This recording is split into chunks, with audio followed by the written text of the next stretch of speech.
Now, in about 45 minutes, she's going to see the text message that I sent her and then try to act on it. Watch what I tell you. It's like you might know her. I will bet you money that I don't even have that is what's going to happen, man. Yeah. Sorry to interrupt, but it's time. Demasi and Michael, just talking tech.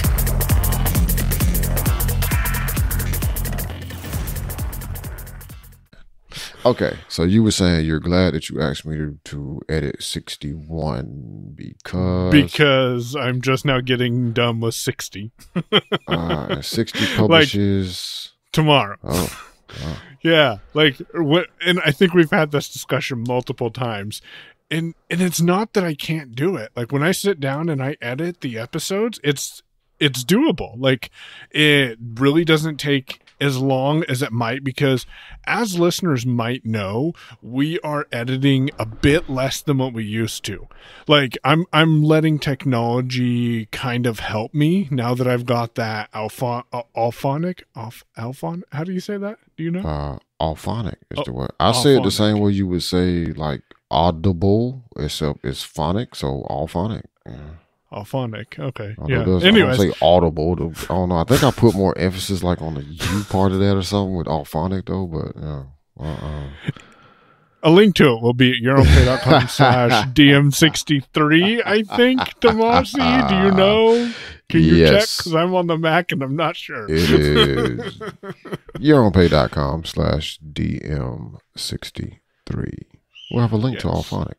As a matter of fact, there will be a link at youronpay.com/DM63 to Alphonic. It will be a referral link. So if you have a need for a tool like Alphonic and you click this referral link, that will provide Michael with some additional credits. Because now I'm paying it for it.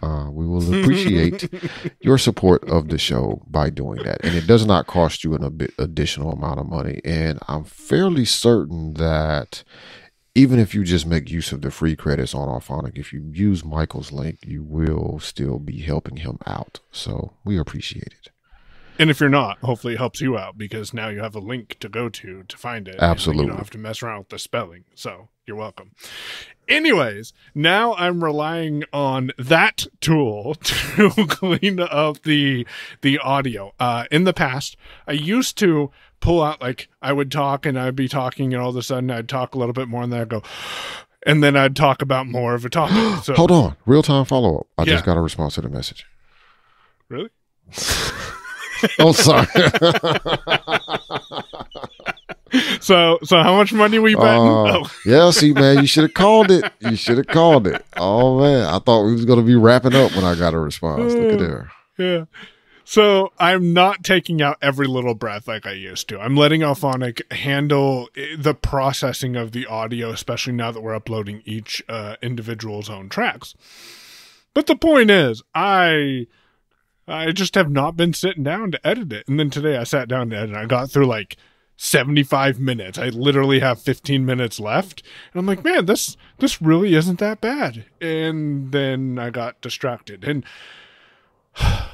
if you're anything like me, when you get into something and then someone calls you to ask a stupid little question or doesn't even call you, like they're like, hey, can you do this later when you have time? I lost my train of concentration, and then all of a sudden I'm like, well, now I better go get that done so I don't forget, or put it into Todoist or something. So yeah. Anyways, long story short, I'm glad I asked you to edit 61 because 60 is done. I think last time we recorded or the time before that, I said, I'm going to get No, it was when I was editing 59 on the same day that we were recording. I said, I'm going to edit 60 this week. So that way I don't have to worry about, Yeah. Fortunately, I have about 2 weeks before you have 2 weeks from tomorrow. Yeah, so it's going to come up in your Todoist next Tuesday, though. Yeah. And it will say edit DM61, and then in parentheses I have publishes and then the publish date. So that way you have that right there. Good deal. That way I won't forget about it, but it will remind me at a time that I should be able to actually get started on editing it. I'm like you though, and I feel like a lot of times the problem for me is one, just, getting in there and starting, right? It's like that there's a barrier I have to get across to starting, and that is true of a lot of things. It's like there's a barrier to getting started. Once I get started, like you say, you kind of get in the flow and everything is working. Oftentimes for me with audio, it's like, I think if I let too much time pass between the time of the conversation that was recorded and the actual editing, it's like everything is new. So I have to listen more closely, I think, than I do if I turn around and edit as soon as we're done. Because I remember what we said, and I typically know where we need to edit stuff. Like, oh yeah, this is because you've been editing less too, right? Like we're trying to bring more of that. Yeah, and that's natural sound, but more of the actual conversation. Yeah, and this could that's the other thing, right? You don't want to edit too much of the conversation, and sometimes you hear something, but it's like if you edit it the same day you record. But I understand why a lot of people do that now, because if you edit the same day that you recorded, then you pretty much kind of remember that conversation. So when this part of a conversation starts happening, you're like, well, actually, I remember Mike stopped right there and yelled at Remy and then started the whole thing over. So just cut that out. 2 weeks later, right, you don't remember that. So you listen to Mike say a thing one time, and then he stops and he yells at Remy, and then he says the entire thing over because he got interrupted, to make sure that he completes his thought and that everything is kind of a smooth flowing piece of recording. And it's like, oh, well, now I got to jump back to the beginning of that section where he said the part of it and got interrupted. So I think it's easier to do it, but you don't always have the time, right, to just sit down and knock it out as soon as you're done. Because one, you've just been sitting there for like 2 hours. So, man, I need to get up and go eat. And then for you, it's like, got to go cook time or something. Yeah, or you're standing, because I've got a makeshift standing desk now. Oh yeah. So tell me about that, man. You mentioned how has that been working? You can brief everybody on what your setup is if you want to. I know you already told me about it, but I want to hear how it's been going, because I forgot about that. Yeah, so for those who don't know, the state of Oregon shut down last Wednesday. Give me a date, Demasi. Today is November 23rd. I just sent an invoice, so I do know the date. So today's November 23rd. The state of Oregon shut down last Wednesday. And Mallory my wife works in the medical field. And so right now she has to work from home, which means because it's medical, I can't even be in there. I can't just kind of BS with her and stuff like that. She has to be alone. So I got kicked out of our bedroom, because that's really the only place we have that has a closing door. And I'm like, well, I guess I'm going to have to go upstairs. So I went upstairs. And we have what did the landlord call it? A reading nook bench in the hallway. It is definitely not used for reading. I will guarantee you that right now. So we have, how our upstairs is you go up the stairs, and then there's a room to the right and a room straight ahead. I guess it's the best way to explain it. Yeah. So, in between the two rooms, there's a hallway-like thing. It's pretty much like its own room, but it doesn't have a door. It's got this reading nook and the window. And so I said, okay, well, I'm going to go up there and steal Nicholas's area, because that's where he typically was staying during the summer, and where he'll probably not be staying during the winter, because we don't have heaters in this hallway part right here. So he'll probably be bunking with one of the boys, but that's besides the point.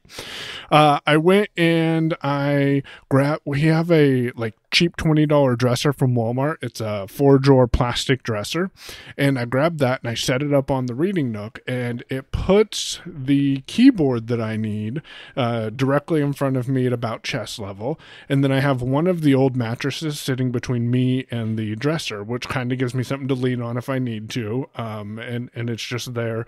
I don't think it provides any noise dampening, but it is available.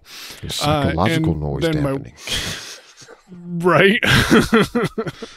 And then my work computer sitting on the windowsill behind, because it's a little box, probably about the size of a Mac Mini or something. It's super small, but it sits on the windowsill, and I've got two cables coming from the work computer, which goes to the keyboard, which is sitting on the dresser, and then my headset, which when I'm done with work, I take my headset off and I put it on top of the dresser, and then I walk away. And it's working out pretty well for me, I think. The only gotcha is every once in a while, Remy will get going, and it'll be when I'm actually taking a call and there's no door, and that's always fun. I'm glad there's a mute button on the headset itself. Yeah, because Remy gets going, you're going to hear him. Yeah. But if anyone was paying attention, not anywhere is there a monitor work. So I don't need another monitor work. I don't think I've ever heard of a situation where an employee is actually arguing with their workplace that they don't need a monitor. Right? Most people are arguing with their workplace because they want an additional monitor. But Mike is in a unique situation where work has decided everybody needs to have a 2-monitor setup, and Mike is like, no, I don't need 2 monitors. I don't need the one you sent me. The one you sent me is still in the box. Oh, good times. So I'm on the Mac. Been using it lately. Well, no, I can't say that. I've been using it for like the past 24 minutes. So I have a keyboard here that when I plugged in the USB headset that I'm using to listen to you on, because people, if you don't know, don't use your laptop speakers while you're recording because that'll give you some feedback, but Google Meet hasn't got that memo yet. So when I'm using, or when I plugged the dock in, like we talked about a couple of episodes ago. Then I plugged the headset into those, and I grabbed the keyboard, and I plugged that in, and then I plugged the whole dock into the Mac, and I'm like, man, the keyboard isn't horrible. I could actually get used to this. And then I realized you can't hit Alt-Tab, you have to hit Windows-Tab, and I'm like, well, that's going to throw me off tomorrow. Yeah. Windows Q. Yeah, it might be possible to remap those. It might be. And if I spend a lot of time using this keyboard with the Mac, I will explore that. But yeah, like I when I was doing things, I'm like, man, this isn't that bad when I can actually stand the keyboard. I can't stand that keyboard. Yep, glad those are gone. For certain. So standing up is been helpful as well. Like you haven't found that what was I trying to say? You haven't found that discomforting, I think is what I was about to say. That's not what I meant. How's it been comfort wise though? So I do have a chair up here so I can sit down, and then I'll move the keyboard down to the mattress, the edge of the mattress, and I can use that. That is very uncomfortable to type on because that mattress moves, but that's besides the point. I do sit down every once in a while. As you probably know from the competitions we've been having, I am moving more, and that's what I like about it is my activity is up a little bit more than if I just sat stationary in a chair. And sometimes my feet hurt at the end of the day, obviously, because we're on hardwood floor, and because I'm not actually in a workplace, I've been just walking around in socks. And I told Mallory on Saturday, I'm like, this is a little much. Maybe on Tuesday, which is when I go back to work, I will try, and I should have thought about it for today, but I didn't, but that's besides the case. I will try wearing shoes and see if it's more comfortable because I have that support then. So yeah, it's not horrible. It's a learning experience. And then she goes back to work on Monday. So I have to decide at that point, do I want to move all my stuff back downstairs for the possible eventuality of her having to come back to working from home and then moving back upstairs, or do I just want to leave everything up here? So I haven't decided yet. Have you started looking at standing desks yet that are adjustable? No, so like you I can have raise not. Like legitimate, like real standing desks? No, not yet. because that takes us one thing that I don't have a lot of right now because it's Christmas time called money. This is true. But it's also Black Friday, Mike. You didn't know it's Black Friday deals are out right now. So I was sitting there playing with my iPhone the other day, messing around, and I said, man, it's really nice to have my watch's battery sitting right here on my home screen. Mallory told me and said, what do you mean? I said, see, look, I got this widget here. And she goes, you idiot. Why don't you just swipe right and use the whatever that screen is called and have your widget or your battery right there? Because I never really looked at the Today screen. I was all happy about widgets. And yeah, so I'm using my Today screen. I've got a super basic setup over there. I've got batteries at the top. I've got Todoist in the middle, which is probably honestly going to go away because I'm not too thrilled about that widget, but that's besides the point. And then I have drafts at the bottom. So one, that is a very strange conversation because I would seriously expect that to go the other way, other than the idiot part. Right. Like, hey, did you know that you can put your battery widget over here on this Today screen? And Mallory being like, oh, well, that's cool. No. Mallory tells Mike. No, total opposite. Conversation. Would not have expected that. So I'm using the battery on my Today screen. That's actually where I have my battery widget too. And I have I think it's the medium or the small. I don't know which one it is. I think it's the small one because I'm able to get a second widget to the right of it. Which is useful because I can just swipe over from the lock screen too to check the status of my battery for my phone or my watch, which is handy. Yeah. If you didn't know that, Demasi taught me that the other day. You can swipe right from your lock screen to see your widgets. Some stuff is behind authentication, so like it may not show tasks and Todoist or something like that behind, unless you unlock before you swipe over or unlock while you're swiped over. But batteries always show up for me, so like I can quickly see what my watch battery is, which means when it's charging, if I don't forget that it's charging, because sometimes I forget it's not on until I go to tap my wrist and it's like, oh, wait a minute, there's nothing there. What happened to my watch? Oh yeah, it's charging. If I remember to check, I will, usually be able to get to my watch and get it off the charger when it reaches 100%, because I'll know when it's getting close versus waiting on the sometimes notification that happens that says, hey, your watch is at 100%. Yeah. Yeah, so that's my to-do or my widget experience. I had the Todoist widget that I was using. Now, granted, I'm on the Todoist beta, and I'm saying that for the... Oh, you are? Now, too. Yeah, I'm saying that for the edification of the listener so they don't get paranoid. But I updated Todoist, and then the widget that I had on my home screen for Todoist, stopped working. Like, I don't know if they updated the widget code or if they removed that particular type of widget. But it stopped working to the point that I couldn't even tap on it to make it open up Todoist. So it took me a minute to, I had to just wait for it to rotate to a new widget, because that's in one of my stacks. It was in one of my stacks. So that widget rotated between Fantastical, Up Next Appointment, Carrot Weather, Current Weather Stuff, and Todoist. And I think I had a filter set in Todoist, so it was showing me what was due today or something.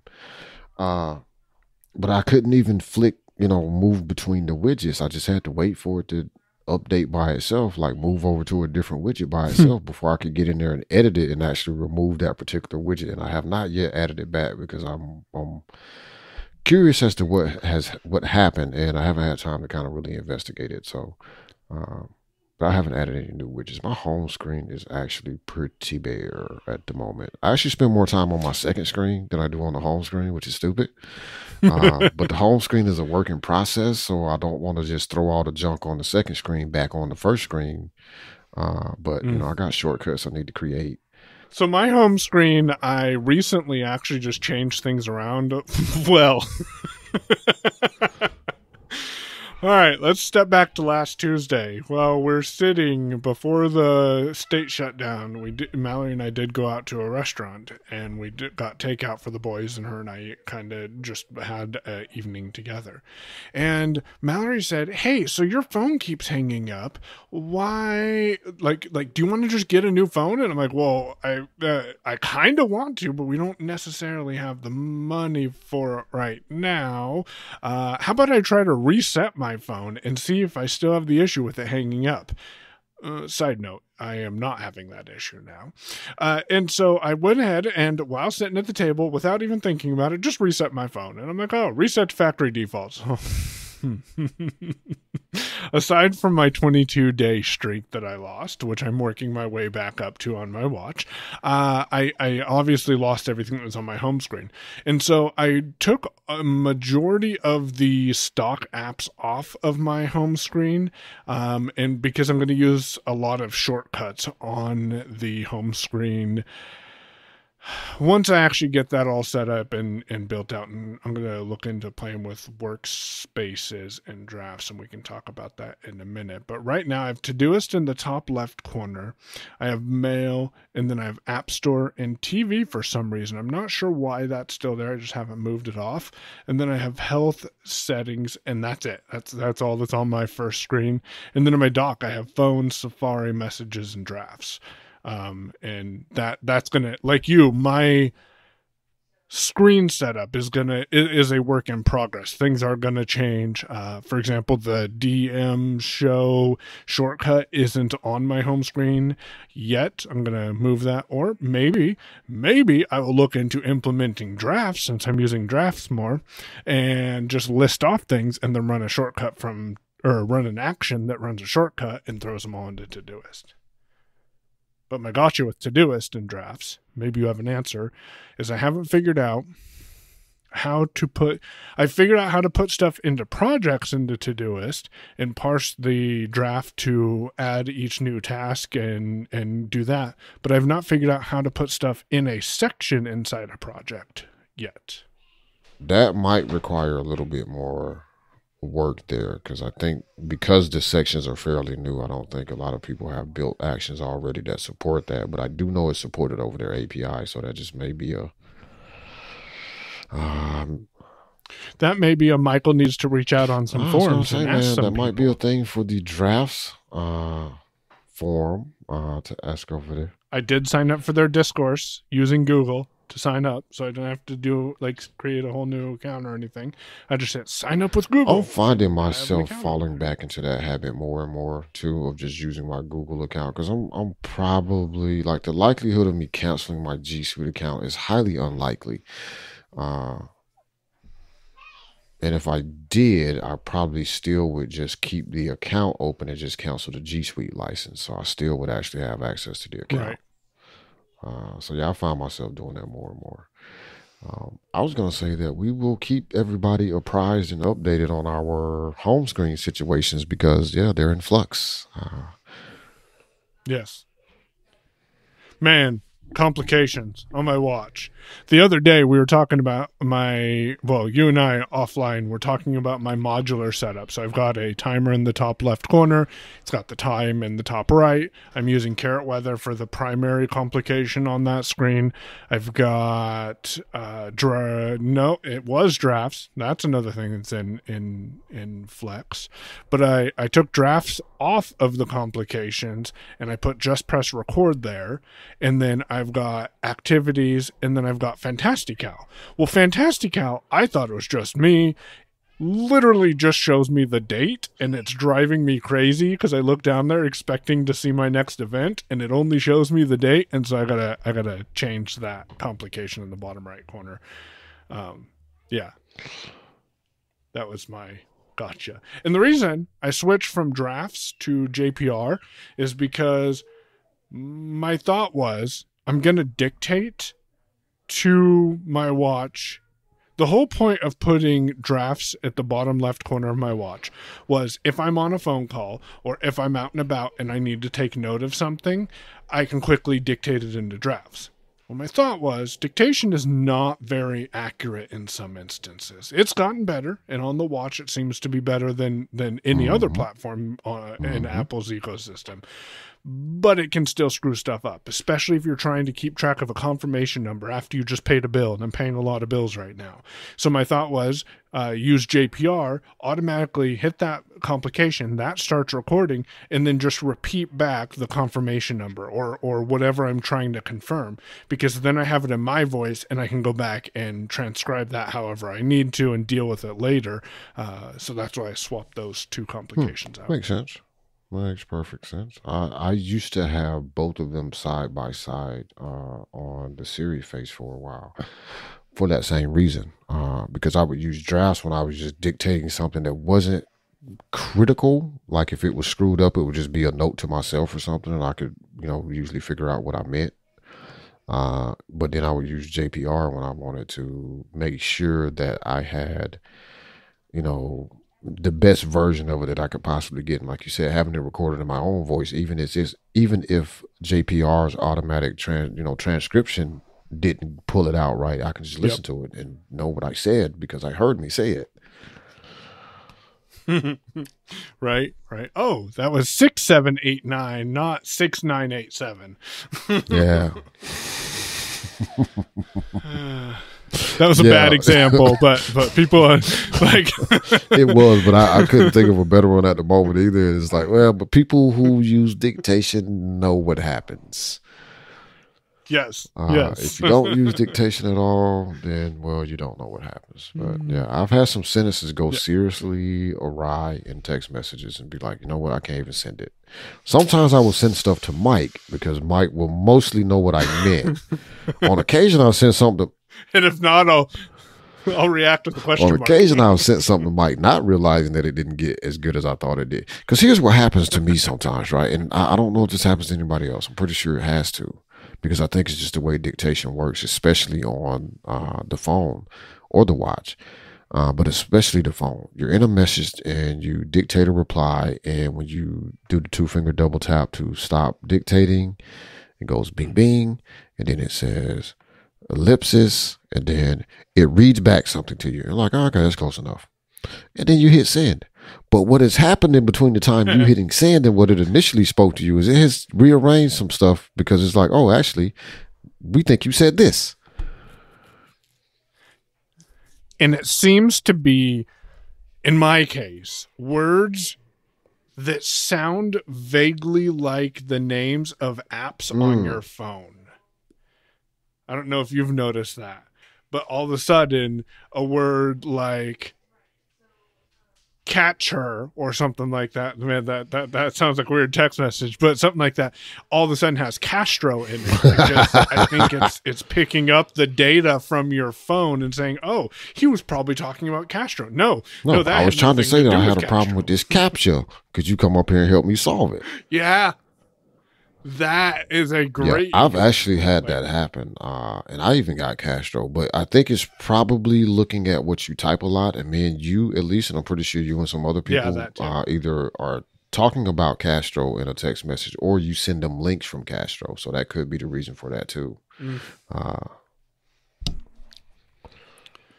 Man, I've been sending a lot. Man, I am seriously thinking about switching over to Castro and giving that a try again. The only thing that's making me hesitate right now is it would cost me $20 to actually get all the way in and use the features that I actually want to use, like chapters. You can pay monthly. Oh, yeah. Mike, you're not helping. Just so you know. But that is a good point. Maybe I will pay for a month because then I can actually see if I really like it. Because there are features, like the big thing I like about Castro, which to be fair, when we had our conversation about Castro back in, what was like DM58 or something, we will find the appropriate link and drop it in the show notes at yourownbay.com/DM63. But what I had not done was share a podcast from, because I don't think I really actually listened to anything but one podcast in Castro. I was like, man, I hate this stupid inbox. Anyway, what I hadn't done was share a link to a show. out of Castro. Castro does it very nicely. Now, to be fair, for anybody listening that is an Overcast fan, Marco was the first person I know that did this. I could be wrong. If I am, I'm sorry. I apologize. But when I started using Overcast, I would share a link and it would take you to the Overcast web player. You know what? Pocket Cast might have did this first. Doesn't matter who did it first. Anyway, Overcast was kind of, a place where I knew I could send somebody a link. And even if they didn't have Overcast installed, I knew for sure that it would take them to the web player and they could listen to it. And they even had controls to speed it up, so you didn't have to listen to it at regular speed. What I like about Overcast web interface has not changed very much at all since it was first released. Castro's web player, when you send someone a link, it opens it up in the Castro website if they don't have the Castro app installed. And you can play your podcast there. But the nice thing that they do that I do not see on Overcast is they will give you links to subscribe to the show, basically, or open up the episode in a number of different players. Now, the ones that I've seen consistently are Overcast, Pocket Cast, and I think Apple Podcasts, and then there's the RSS feed. So they give you all the links you need on the same page that they're hosting for the player. Right. So I like that as a feature because then it doesn't force people to have to use the web player. They don't have to do any weird stuff to try to get the RSS feed link so that they can add it to whatever app they choose to use for podcasts. I think it's a nice touch. I think it's a nice modern touch. And as I said in our episode where we talked about Overcast and Castro and me not liking Castro, there are features that Castro has that I do like the side loading of podcasts is a thing that I really would like to see come to Overcast at some point. Like that would save me a ton of time. Granted, yes, I can from my phone go to overcast.fm/uploads and log in with my account and upload something, but it's not the same thing as being like, it's not the same thing as running my shortcut to download an MP3 from a website, convert a video from a website into an MP3, and then add on to tack on to the end of that shortcut, add the Castro feature or share it and then add it straight to Castro. Like I can't do that to Overcast. So that's a nice advantage. So I probably will do that, Mike. I will export my OPML and there you go. Or just start all over.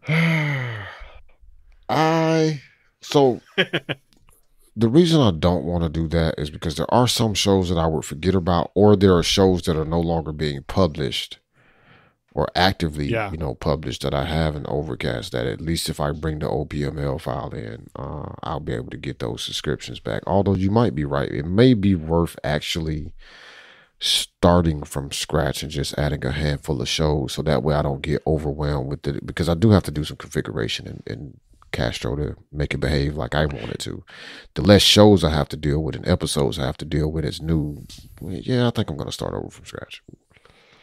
And something to be aware of when you bring in an OPML file into Castro is, and it does this, and you probably can change the settings if you wanted to as well. I'm pretty sure it's an option, is it will bring in your OPML, add everything to your library, and you'll be subscribed. But what it's also going to do is it's going to add the most recent episode to the new tab for every one of those podcasts. Yeah, that's why I was saying it may actually be worth starting from scratch so I don't have to deal with that problem, because then I can focus more on organizing it the way that I want it to work versus trying to organize it with a whole bunch of episodes that I may or may not have listened to and may or may not had any intention of actually listening to. And you and I both have a few podcasts that we can get you started with. Like I reset up my Castro when I reset my phone, actually, and I did not import an OPML file, which, by the way, I did find mine in my Gmail because I emailed it to myself. I knew I had it somewhere.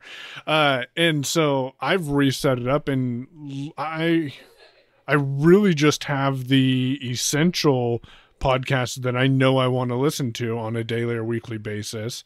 And I had to reach out to Mallory. I mean, I actually had to talk to her for a minute. I'm not sure how I feel about that one. And ask her, hey, can you send me that podcast that I sent you that you never listened to? And she never did, but I found it. Yeah. I got a pretty, I remember, and I can always go look in Overcast, but most of what I consistently listen to, because I have been, on occasion just scrolling through Overcast and like, oh nope, delete that one, delete that feed, delete that show, delete. Because I don't listen to it. It's like it's sitting there, but I don't ever listen to them.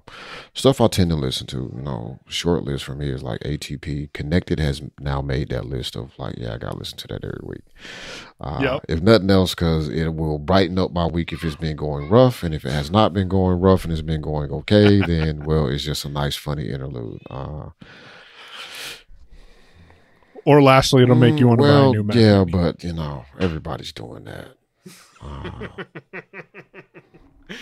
And then for me, it's like DTNS is the number one with Tom Merritt. Yeah, I don't know if I can listen to a show every day. That's the only reason I won't subscribe to that, because it's like every day. I was subscribed to the Tech Meme Ride Home, I think is what it's called, or Tech Meme Ride Home. Marty suggested it to me, and I like that podcast. But the only gotcha is I've listened to Tom since Tech TV days, like long time ago, and then I lost Tom. It was like losing a friend, and then I found his podcast again, and like, man, that's what I needed in my life.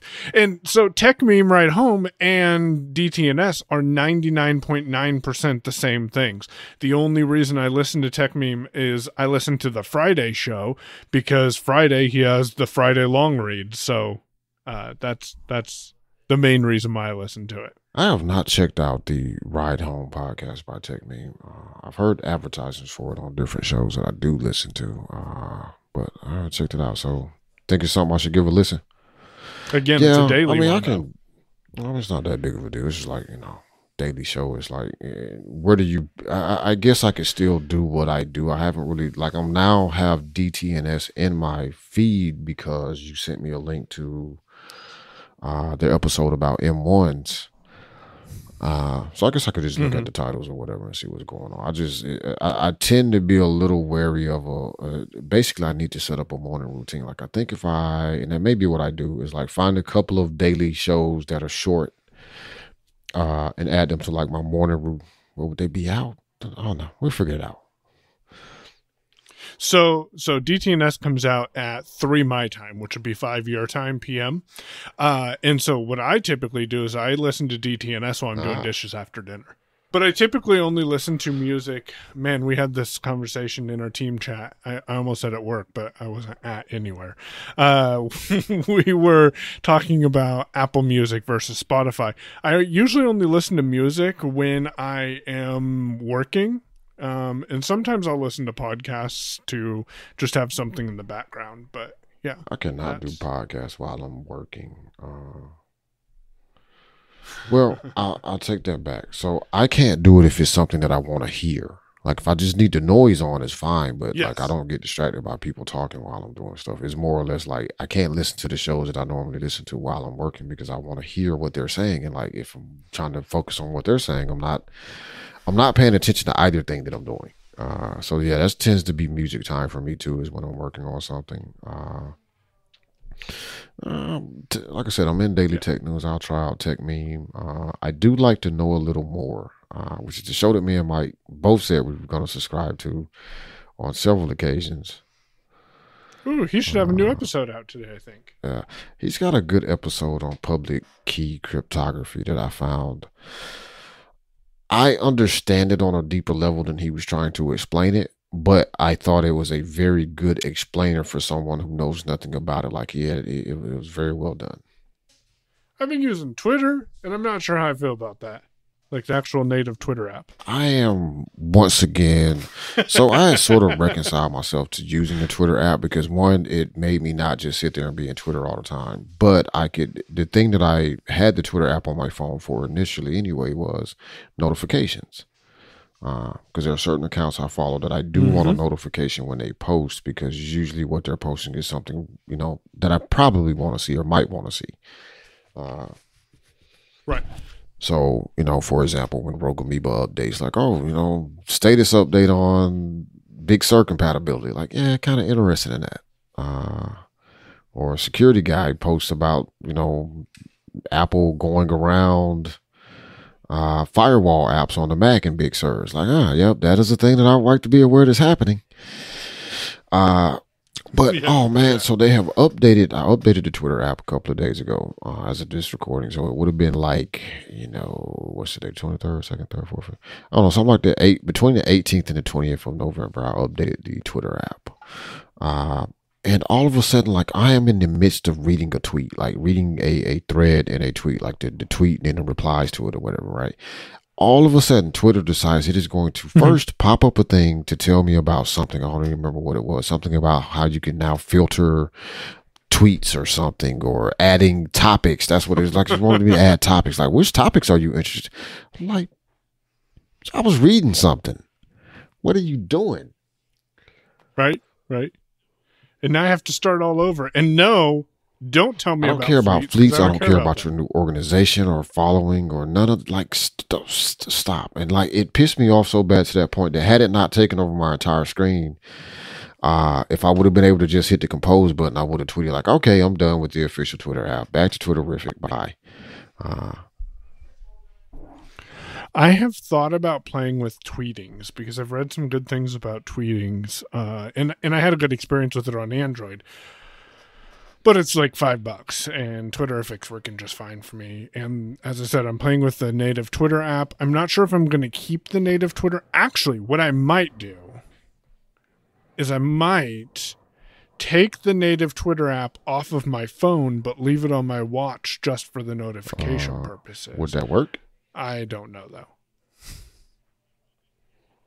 Well, I don't know why it wouldn't. You can install Carrot Weather on your watch, and it wouldn't be available on your phone. So I wasn't sure if Twitter's app was actually an app in the App Store, if it was just still like the old style app extension. Oh, I don't know. I haven't even looked yet. I like that. That's a good point, though. You're right. If it is an app in the App Store that's available on the watch, I think that might work. But my gotcha is, do I want to give Twitter that position of being able to notify me on my wrist? Because I think, like you, I'm trimming my notifications down, because if something taps me on my wrist, I want to know that it's worth me stopping doing what I'm doing to take a look at it, because it's something that needs my attention. So here's how I handle Twitter on the phone with notifications, and it would be the same thing I would do on the watch if I had to send the notifications to the watch. In your scenario where you want to take it off your phone but keep it on your watch for the notifications, if that's a thing that you can do, then I would set it to deliver notifications silently so that they will be in Notification Center but not showing up as, alerts to actually buzz your wrist. Because I have a ton of stuff set up like that on the phone, like where it just goes to Notification Center. So when I open up Notification Center, I see a lot of stuff, right? But I don't have much showing up on my lock screen, and I have even less actually able to notify, trigger a notification on my watch. Walk people through this, and if you need me to, I can, because I think I've got it down. There are some people out there who, and I've read this on AppleVis and a couple other places, who have said that when you have voiceover on, you cannot have a completely silent watch. I have a completely silent watch. I'm not sure if you do, but you're the one who helped me get my watch to be completely silent. Do you remember what you had me do? Let's see if I can remember. I'll tell you what. I will try to tell you what I think I probably told you, and what I remember doing, and then you can just correct me since you've done this more recently than I did. Right. So, number one, the people who say that you cannot have an absolutely silent watch if you are a voiceover user are mistaken. You are wrong. You are not doing something in the right manner to make it work. It should not be this difficult, but it can be done. Like, it can be. Just go to silent watch and it silent. And that's what you expect to work. But there's one key problem there. You can put your watch on silent and have it not send notifications. The big problem there is, and this is partially Apple's fault, So I'm not, trying to intimate that anybody that couldn't figure this out is dumb, because you're not. So don't feel like you're dumb. This is partially Apple's fault in the way that they choose to give their applications privileges that other people's applications, they choose to bypass restrictions that they enforce upon other applications, basically. This is not going to help their antitrust case. I'm sorry, but it's the truth. So the problem here is that some applications on the watch, specifically Apple's built-in apps, but there are also some third-party apps that have this behavior as well, have a notification setting that can be in one of three states. It can be off, which means you don't get any notifications on your watch for this application. It can mirror your phone. So whatever your phone settings are, this application is going to mirror those settings. Therein lies the problem with the phone app. Or it can be custom, which means you distinguish specifically what I want you to do on the watch versus your notification settings on your phone. And this is where the problem lies for messages, the watch, news, anything that is bypassing your supposedly needs to be silent watch. Is your phone is probably, the phone app on the watch is probably set to mirror your phone settings for phone calls, and you probably have your phone ringing. So if you go into the watch app, go to phone, go to notifications, set it to custom, and then either silent them so that there's no sound, or just turn them off altogether if you're not one of those people that's going to ever answer your watch, or if you don't want to be notified of calls on your watch. Mike, does that kind of cover what the issue is? So yes and no. Let me give you a quick recap, because you almost have that right. The only difference is with the phone. So you can set your phone to mirror your iPhone or custom. Even if you set it to mirror your iPhone, there actually is a heading under that says ringtone, and it's a heading, and there's a button that says sound. By default, that's on. If you turn that off, then guess what? Your watch is not going to ring. It'll just vibrate. As long as you have haptic on, you can turn that off, and then you'll just get a notification when you get a call, if that's what you want. I recommend having one or the other on if that's what you want. But in some instances, so for like messages, if for some reason messages is still making the noise when you have a sound, you have all your sounds off, go into messages, change it from mirror iPhone to custom, and then all of a sudden some more options become available that would let you change the sound or turn the sound off for that specific notification. So my watch, there's a lot of tapping on my wrist, just like my phone doesn't make any noise. I have haptics on very gently, so I know when something happens, but typically my phone, the only noise it makes is the actions available noise.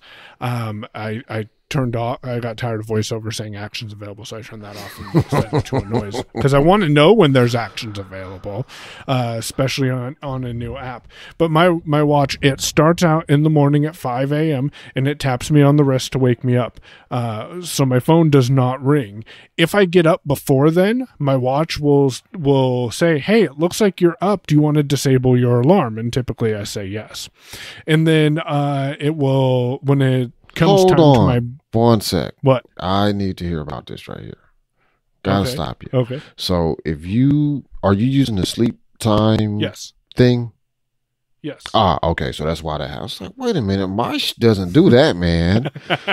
No, I'm using the sleep thing. So I have it set to like 10 o'clock or something like that, which usually I'm in bed a little bit before that. Man, I feel like an old man now. And so I usually have it going to do not disturb at 10, turns off everything pretty much, and then comes out of it at 5. But if I'm up before 5, which is often the case, it'll ask me, it'll say, hey, it looks like you're up, or it doesn't say hey, but it's pretty much that same terminology. Yeah. Do you want to disable your alarm? And I hit yes. And then it will tactically remind me at 5:30 that I need to go upstairs So it's actually an alarm at 5:30 that it does not mess with, because that's just set in the clock app as an every Tuesday through Saturday alarm at 5:30. That reminds me, if I'm drinking coffee or messing around or feeding the dogs or whatever, oh, it's time to get ready to go to work, because that gives me a 15-minute warning. Then at let's say 7, because my breaks do change. That's why I haven't automated this, because every day I log in and see when my breaks are and when my lunch is. Lunch is typically 10:45 to 11:45. But when it gets time for my break, I tap the timer in the top left corner of my watch, and there's a couple of options there. There's 1 minute, 3 minute, 5 minute, and 10 minute, and I tap the 10 minute. I have a 15-minute break, but I like to have a 5-minute warning of when I need to be back, because if I log in before my break ends, that's not a problem, and you look like a good employee. If you log in after your break ends, that's where the problems start to arise. And then for my lunch, because I have not figured out how to get more than just those 4 timers. At one point it showed more than just 4 timers, but right now it's just letting me see 4 timers. Yes, I've tried scrolling with 2 fingers. Doesn't work. Seems to be a voiceover bug in the timer app as of this time of recording, because there's people talking about it on Applevis. So what I do is I lift my wrist up and I say set timer for 49 minutes. I have an hour-long lunch. I tried the 50-minute thing. Every time she thought I was saying 15 minutes. I could enunciate 50 minutes and it would still say 15 minutes. So you should try 50 minutes. I'll stick with I will stick with 49, although I could have said 51 and I think that would have worked, but that's why I use it. And then that the beautiful thing about it is I can hit the crown, and on that complication for the timer, it shows me the countdown timer right there, even though I didn't set it in that app. And then of course I have my last break, and that's pretty much the Apple Watch from when I wake up to get going. So the point of the matter is my watch is silent on my wrist. It taps me when it needs to, and when I get notifications, it gives me a gentle tap, and those are starting to get trimmed down more and more as I add more apps, so I don't get overwhelmed with notifications. Yep, and that is how mine operates. And it actually took some kind of walking through with Mike on how to do this, because I did it so long ago that I really honestly don't remember how I did it. I just know what I did. And I'm like, well, look, I wanted it to be silent, so I figured out how to make it silent because it was annoying. I don't like the ringtone either. You can't change it, or at least you couldn't change it when I set it up. You couldn't change what your ringtone was on the watch. You could just turn it on or off. But that is the key for anybody that is having problems with sounds coming out of their watch, is look at the notifications that you're getting. And if you have the option to customize, which for all of the Apple built-in stuff you do, for sure, you can go to customize versus mirror my iPhone. And then that allows, as Mike said, more options to show up that will let you customize it, because now you're customizing your watch notifications specifically, not just mirroring your phone. Any other issues, like I don't have raise to wake or speak on wrist raise or whatever turned. I have none of that stuff turned on. So I literally have to tap my watch face in order for it to wake up if there's no notifications. And like Mike, I don't have a lot of apps that notify me on my watch. My typical notification setup, this may be helpful for anybody listening that just wants to, you don't want to miss things, but you don't like to clutter. And for me, it's the clutter that annoys me, because occasionally things get buried that are important because there's so much noise around it. On my phone, I go into notification, and this takes some time if you have a bunch of apps. So, kind of do it piece by piece, cover all the apps that start with A first, and then next day do the ones start with B or whatever. But for the majority of apps where I do want their notifications, the majority of them are delivered to Notification Center silently, which means they don't show up on my lock screen. They don't send banners or alerts, but they are in Notification Center when I go look. Twitter is an example of this. When I pick up my phone and look at the lock screen, there's no Twitter notifications. There's no banners from Twitter going across my phone. But when I go to Notification Center, I can see a stack with a bunch of tweets. Sometimes a bunch of tweets, but that show notifications. So like I see that Tim Cook tweeted such and such, and Roger Meba tweeted this, and Patrick Wardle, that's the security guy that used to work for the NSA, tweeted this, right? But I'm not getting disturbed by any of those things. Then I have some notifications that only show up on the lock screen, but don't send banners. Again, the information is not critical enough for it to be a banner for me. But when I pick up my phone, it is something that I probably want to see. These things tend to be like VIP mail notifications or notifications from my bank, or my credit card company, which may soon become my bank. Because, sometimes I'm recording a screencast or something like that, and, people don't really need to see, your charge for, $17 at wherever just was approved. Nobody needs to see that. And I don't want to have to stop them. BuzzSumo. Huh? I said, you're charged for $17 at BuzzSumo. Yeah. Or whatever. Yeah. Also, I don't really need to be notified that quickly, right? Like I want the notifications there because then it keeps me aware of what's going on with my accounts, but I don't need, interruptions and banners.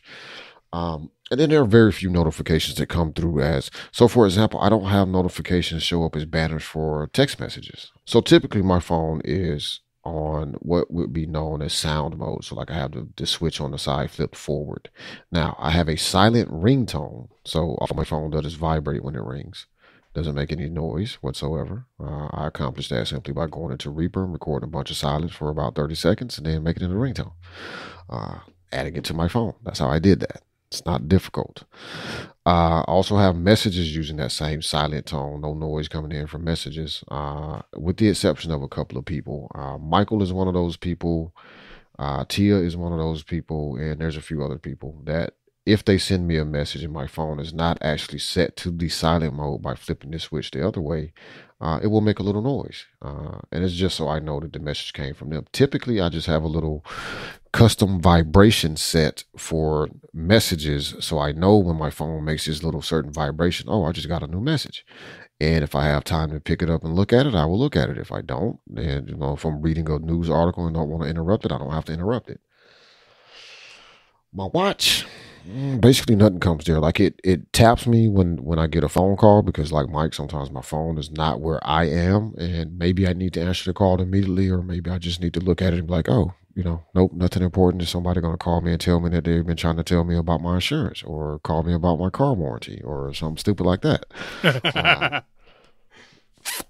Let's see. Fantastic Al notifications show up. Care weather notifications.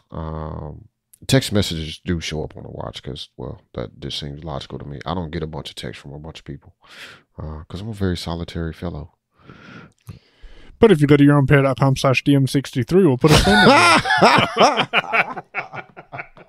But my notifications are very, very trimmed down. I even to the point that when I install a new app and it's like such and such app would like to send you notifications, and I stop and like, why do I need notifications from you? Some random app that I can't think of right now. No, I don't. So no notifications. So yeah, that's pretty much like, that one we have covered in detail, how to make your watch silent. When I raise my wrist, nothing happens. Mike, do you have that turned on where like you raise your wrist and it wakes up? Okay. Nope. Because I'm curious if voiceover speaks. It might wake up. It does not talk to me, but Siri is listening. So that's a separate thing though, right? Watch. Because you have the raise to wait where it tries to detect when you lift your wrist and it will light up. That's not happening for you. You just have to raise your wrist, and then if you speak into it, it thinks that you're talking to Siri, right? Yep. So you get accidentals only probably when your watch is like close to your face. Yep. So yeah, I don't have raise to wake on either. I think on wrist raise wake up setting, I don't know if voiceover speaks during that time or not. I just turn it off because I raise my wrist a lot throughout the day, and I'm not ever trying to look at the time. So it waking itself up based off my arm movement is not helpful for anybody. It's not helpful to the watch's battery, and it's not helpful to me. So we just turned that off. Do you have any auto speaking complications? Right now, I do not, but I have toyed with that. And for those who don't know, what auto speaking complications is if you touch your watch, at least for me, voiceover, and you wake it up, voiceover will read the time. You can use your rotor and flick down to set a complication to auto read. And what will happen is voiceover will read the time. And if you have something on auto read, it will automatically, right after reading the time, read the status of that complication. Right now, I don't have anything on there because if I touch my watch, I just want to hear the time. So I have somehow managed to fix my watch where when I tap it, it don't even read the time. I was like, wait, mine didn't do that. Let me change faces though to make sure it ain't some weird Siri face, extra thing. Wait a minute. Yeah, if I tap my watch, it does not speak anything. Yeah, mine does. Now, if I put my finger on it, then it reads whatever I touch. I see. Now, I wonder... So I take it you don't have anything set for I do not have anything set for auto speak, but I also have kind of at the moment defaulted to using the Siri face, and I don't think you can set any of those things to auto speak anyway. I did play around with it when I was using the modular face, and honestly, there's not really anything that I need spoken every single time. That was the sort of the problem for me is right. I don't need the date spoken every time. I don't need my next event spoken every time. I don't need the weather spoken by Carrot Weather every time. I suppose that it might be useful if I ever get around to setting up a custom face for when I'm doing a workout. Because the workout warrants me doing something, which right now my workouts typically don't because they never last longer than 30 minutes, if that long. But if I ever got to that point, then maybe on the face that I set up for workouts, it might be worth it just so I could keep track of things let me tap my wrist to see, how much longer I need to go or how much further I need to walk or, whatever. Side note, before we go, you can follow him on Twitter at Demasi. I'm at Payown, P-A-Y-O-W-N. Show notes and more information can be found where, Demasi? yourownpay.com/DM63. You've been listening to Your Own Pay Podcast. If you've enjoyed today's episode, visit yourownpay.com/cast for exclusive content and to contact us today. We're eager to hear your thoughts and about how you're making this podcast your own. Thanks for listening. We'll be back soon. The Your Own Pay Podcast, yourownpay.com.